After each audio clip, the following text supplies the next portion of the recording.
Avant cela, on va passer quelques instants avec Camille Desmarais. Camille Desmarais, elle est la maman d'une enfant porteuse de handicap. Elle est confrontée depuis lundi à un gros problème de transport et c'est le cas de dizaines, même de centaines de familles depuis le début de la semaine puisque le transport scolaire en direction des écoles spécialisées est fortement perturbé. On va dire ça comme ça. Bonjour Camille Desmarais. Est-ce que vous pouvez nous expliquer un petit peu votre situation, comment ça se passe depuis le début de la semaine ? Bonjour. Alors moi je suis la maman d'Iris qui a 4 ans et demi et qui n'a pas de bus scolaire, contrairement à l'année dernière et à l'année précédente. Donc nous avons appris ça, enfin mon ex-compagne, car Iris est en garde partagée, a appris ça à 15h30 lundi, en sachant qu'il Le fallait jour de être la à rentrée, l'école. donc. Oui, tout à fait, le jour de la rentrée. En sachant qu'elle devait donc aller chercher Iris à l'école à 16h, car il n'y a pas de garderie. Ouais. Alors, le cas Donc, d'Iris, votre petite fille, elle est, je pense, autiste et déficiente visuelle. Ça veut dire que pour elle, c'est vraiment très compliqué. Elle va à l'école relativement loin de votre domicile. Quelle est la distance ? on habite respectivement à Saint-Gilles et à Ixelles, et l'école d'Iris est tout au bout de la chaussée de Waterloo à Uccle. Ouais. Elle est à Lyrsa. Et Iris n'est pas seulement déficiente visuelle et autiste, elle est aussi handicapée moteur. Elle a un syndrome très rare qui impacte énormément d'aspects de sa santé et de son autonomie. Ça veut dire que pour vous, les mamans, aujourd'hui, pour que Iris puisse aller à l'école, c'est vous qui devez faire le trajet, parce qu'il est évidemment hors de question qu'elle puisse le faire toute seule. De toute façon, un enfant à 4 ans, ça ne va pas à l'école tout seul. Hein. Oui, de toute façon, un enfant ne va pas à l'école toute seule. Et effectivement, on doit déposer et aller reconduire Iris tous les jours. Donc, moi, j'ai la chance d'avoir une voiture. Mon ex-compagne n'en a pas, ce qui implique qu'Iris doit prendre le TEC tous les jours.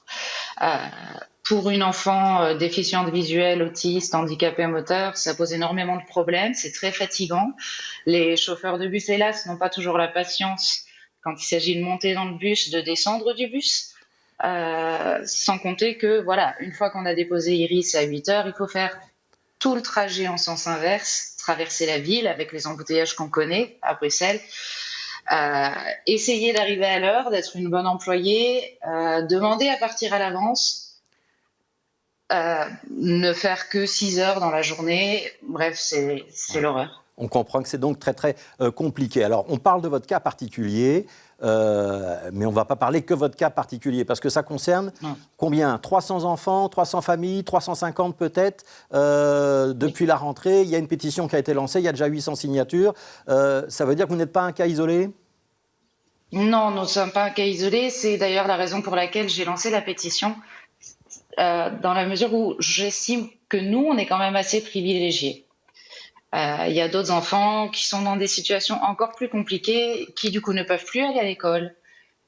Les jours d'absence non justifiés sont quand même décomptés. Ça peut avoir un impact sur pas mal de choses. Moi, j'ai des messages, depuis que j'ai lancé la pétition, j'ai des messages sur les réseaux sociaux de parents solo, parce que c'est souvent la réalité des choses quand on a un enfant en situation de handicap, qui ne peuvent pas amener leurs enfants à l'école, donc leurs enfants sont absents. Ouais. Est-ce que vous avez une idée de ce qui génère cette situation ? J'imagine que vous avez essayé d'avoir des contacts avec la COCOF. À Bruxelles, c'est la COCOF qui est responsable du transport scolaire pour ces enfants dans les écoles spécialisées.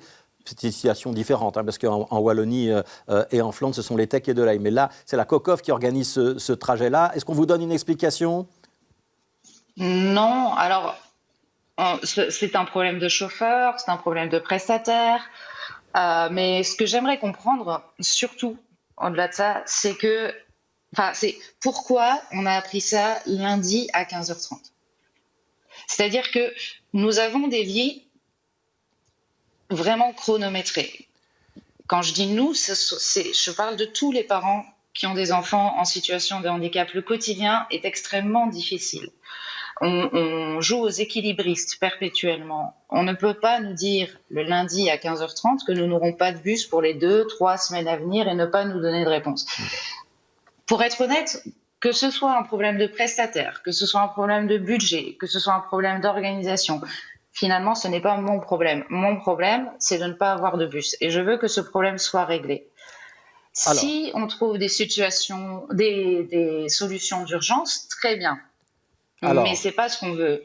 Nous, on veut des situations pérennes.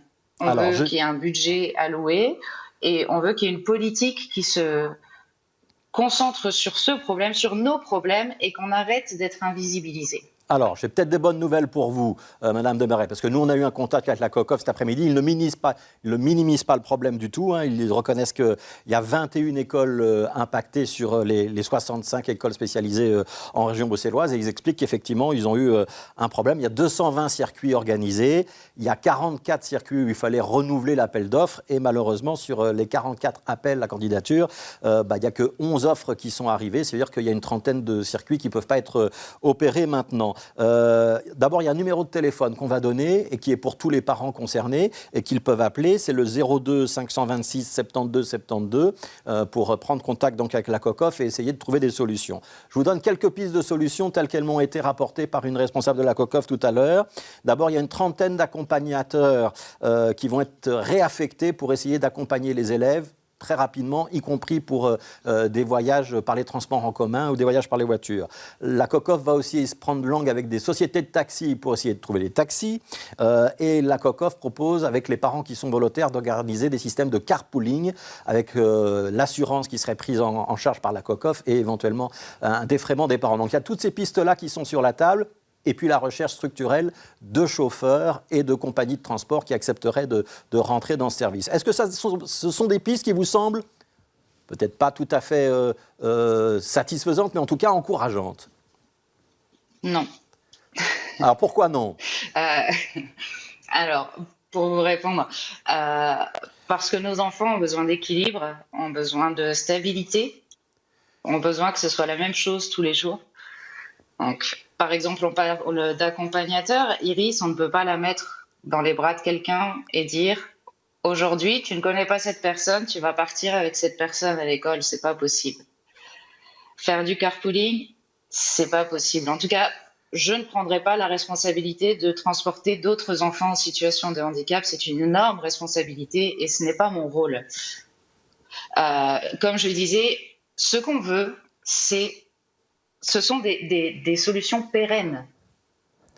Ce qu'on veut, ce sont des transports quotidiens, que ça ne change pas, que les transports soient assurés l'année prochaine et celle d'après. Et celle encore d'après. Et donc il faut retrouver des cars, il faut retrouver des chauffeurs qui acceptent de faire ce travail-là. C'est la seule issue. C'est ça. Il faut mieux payer les chauffeurs aussi. Il faut mieux payer les accompagnateurs. D'ailleurs, je me permets juste un tout petit interlude pour dire que l'école d'Iris est une école formidable, que je salue Madame Isaline, Anaïs, Loïc, Ludgarde et tous ceux que j'oublie, que je salue Dalila, l'accompagnatrice de bus d'Iris depuis 2 ans. Et que si je fais tout ça et qu'on se démène, c'est pour Tom, pour Hayden, c'est pour Jeanne, c'est pour Théo, c'est pour Maë et tous leurs parents. On a les ressources pour le faire. On est nombreux, on nous entend pas souvent. On veut juste des solutions pour nos enfants. Eh bien là, on vous a entendu. Parce que le quotidien est très, très, très compliqué. Je pense que personne ne peut imaginer à moins d'être dans la situation. Voilà, là, on vous a entendu, on a compris que la situation était sérieuse, que c'est un vrai enjeu pour l'éducation et l'accompagnement de ces enfants, et un vrai enjeu aussi de confort et peut-être même de santé mentale, on exagère peut-être un petit peu pour leurs parents, mais de pouvoir avoir cette pression-là en moins. Merci beaucoup Camille Desmarais, merci d'avoir été avec nous. Je redonne quand même juste le numéro de téléphone pour les parents concernés pour essayer de trouver une solution avec la COCOF. S'ils sont dans ce cas-là, c'est le 02 526 72 72. Merci beaucoup.